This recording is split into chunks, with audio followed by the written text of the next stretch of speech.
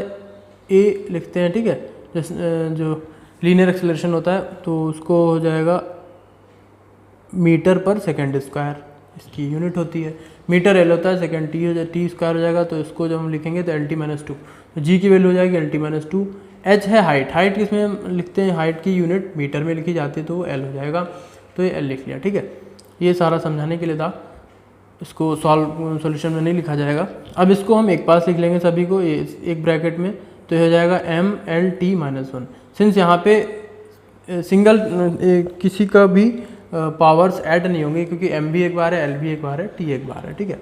तो ये m और यहाँ पे इसका ब्रैकेट ओपन होगा, 2 से मल्टीप्लाई होगा इसमें दोनों में, ML2T-2 हो जाएगा, उसको एक साथ लिख लेंगे ML2T-2, ठीक है।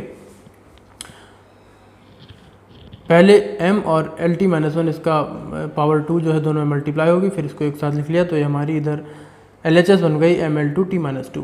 सेम इधर करेंगे, यहाँ पे देखिए पावर्स तो नहीं है तो वो तो नहीं मल्टीप्लाई किया जाएगा, लेकिन जो वैल्यूज़ जो डायमेंशंस 2 बार आई हैं तो सभी मल्टीप्लिकेशन में हैं, तो मल्टीप्लिकेशन में पावर ऐड हो जाती है, यानी डायमेंशंस पास पास लिख के उनकी पावर को ऐड कर देंगे। तो m एक बार लिखा हुआ है तो एक बार आ जाएगा, l यहाँ पे 2 बार है, l एक यहाँ है एक यहाँ है, तो l की पावर 2 हो जाएगी, t की पावर -2 हो जाएगी। इसको भी एक साथ लिख लेंगे ML2, इसको एक साथ लिख लेंगे ML2T-2, ठीक है। बात समझ आ गई होगी। ये यहाँ से हमने ये जो क्वेश्चन यहाँ पे बनी थी हमारी LHS और RHS में, इनको हमने सॉल्व करके यहाँ पे लिख लिया mL2t-2 सिंस ये सॉल्व होके आया, और ये m एज इट इज़ आ जाएगा। l यहाँ पे एक बार है, एक बार l यहाँ पे है, तो ये जाएगा L2 और t-2 एक ही बार है, तो उसको ऐसे लिख लेंगे। फिर पूरे ब्रैकेट स्क्वायर ब्रैकेट को एक साथ लिख लेंगे, तो ये जाएगा mL2t-2, ये हो जाएगा mL2t-2 LHS equal to RHS हो जाएगा। तो हम क्या कह सकते हैं, so equation is dimensionally correct. हमें यही बताना था कि ये जो इक्वेशन है डायमेंशनली करेक्ट है कि नहीं, तो हो जाएगा सही है कि हाँ ये इक्वेशन डायमेंशनली करेक्ट है। आई होप ये समझ आ गया होगा, इसमें कोई डिफ़िकल्टी है नहीं। हमें एम वी और एम जी एच की अगर डायमेंशंस पता हैं तो हम इजीली कैलकुलेट कर सकते हैं। नेक्स्ट क्वेश्चन है 1.4, the SI unit of energy is joule. तो एनर्जी की जो यूनिट होती है वो जूल होती है। जूल को कैसे लिख सकते हैं, जूल को ब्रेक करके किलोग्राम मीटर स्क्वायर और सेकंड की पावर -2 या upon second square, that of v is metre per second. ठीक है, तो v वेलोसिटी है, मीटर पर सेकेंड में आ जाएगा, and acceleration a is metre per second square. ठीक है, ms-2। Which of the formula for kinetic energy k given below, ये जो सारे फार्मूले दे रखे हैं नीचे, इसमें से कौन से क्या बताने हैं, kinetic energy given below can you rule out on the basis of dimensional argument. तो कौन से फार्मूले जो हैं इसमें डायमेंशनली करेक्ट होंगे। हमें न्यूमेरिकल वैल्यू नहीं बतानी, हमें सिर्फ डायमेंशनली करेक्ट करके बताना है। सबसे पहले तो डायमेंशन देखी जाएगी इसकी क्या होती है। तो k equals to half mv², ये फार्मूला होता है काइनेटिक एनर्जी का।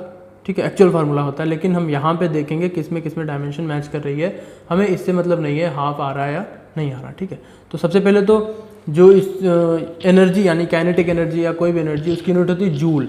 तो जूल को हम पहले देख लेंगे इसकी डायमेंशन क्या होती है, फिर यहाँ से मैच करा लेंगे। तो जूल होता है किलोग्राम मीटर स्क्वायर पर सेकेंड स्क्वायर। तो किलोग्राम को m लिखते हैं, मीटर को l लिखते हैं, तो L2 हो जाएगा। सेकेंड यानी कि टाइम t की पावर -2। तो जूल की डायमेंशन क्या हो जाएगी, mL2t-2। ये जूल का डायमेंशनल फार्मूला हो जाएगा। एनर्जी का यूनिट भी जूल होता है, तो हमें ये जो डायमेंशनल फार्मूला आया है इसी को यहाँ मैच कराना पड़ेगा। तो k इक्वल्स टू पहला है k इक्वल्स टू m²v³। ठीक है, तो पहला हो जाएगा k equals to m²v³। m यहाँ पे ये बात ध्यान देने वाली है, यहाँ पे काइनेटिक एनर्जी का फार्मूला दे रखा है, यहाँ पे जूल की यूनिट है किलोग्राम मीटर और सेकंड में। ये है m यानी कि मास और ए वेलोसिटी। ठीक है, ये ध्यान रखना होगा। क्यों, क्योंकि यहाँ पे m की डायमेंशन l आई थी, यहाँ पे m की डायमेंशन कैपिटल L आएगी। क्यों, क्योंकि ये यूनिट है, ये फार्मूला है। तो k equals to m²v³। m हो जाएगा मास की पावर 2 यानी कि कैपिटल M का स्क्वायर हो जाएगा। v वेलोसिटी होती है, वेलोसिटी होता है LT-1। देखिए दे भी रखा है मीटर पर सेकेंड, तो LT-1 की पावर कितनी आ जाएगी, 3।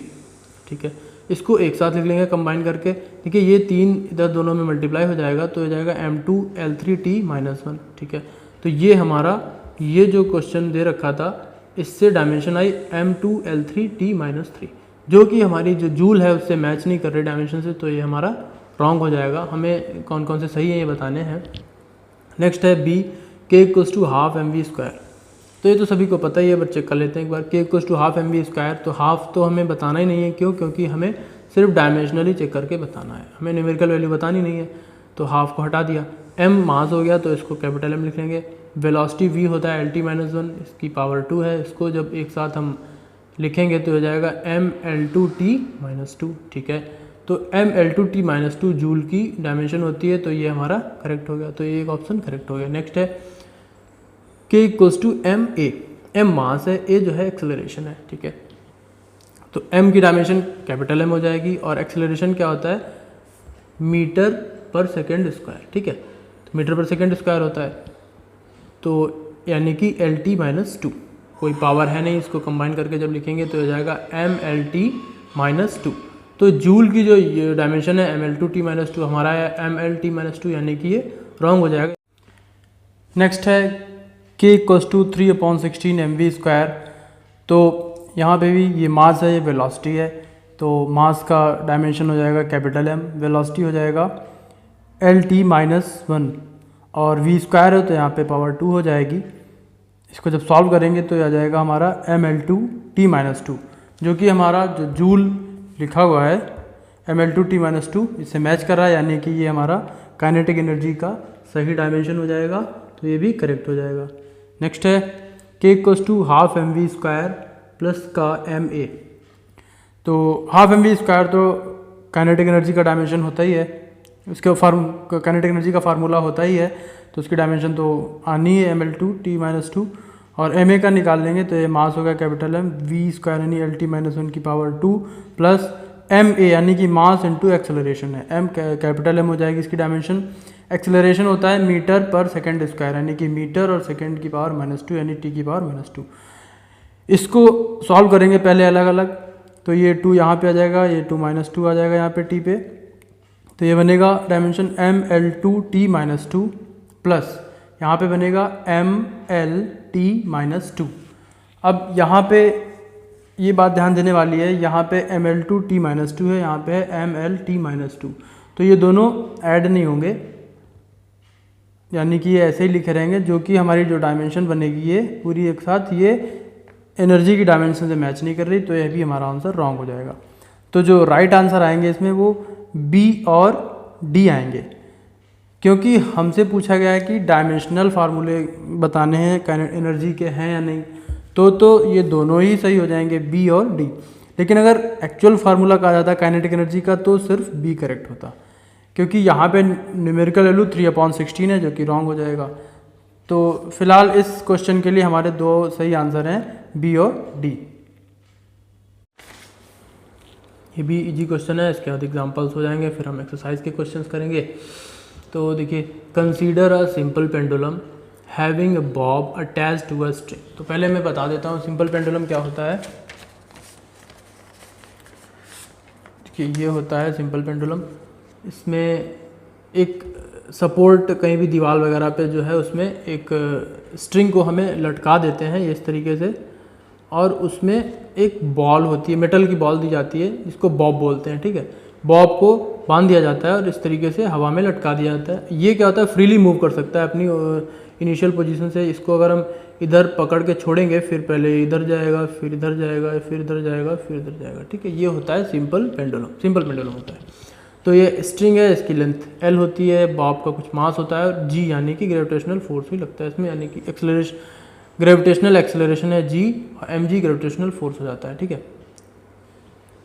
ये हमारा हो गया simple pendulum. Consider a simple pendulum having a bob attached to a string, ठीक है, that oscillates under the action of force of gravity.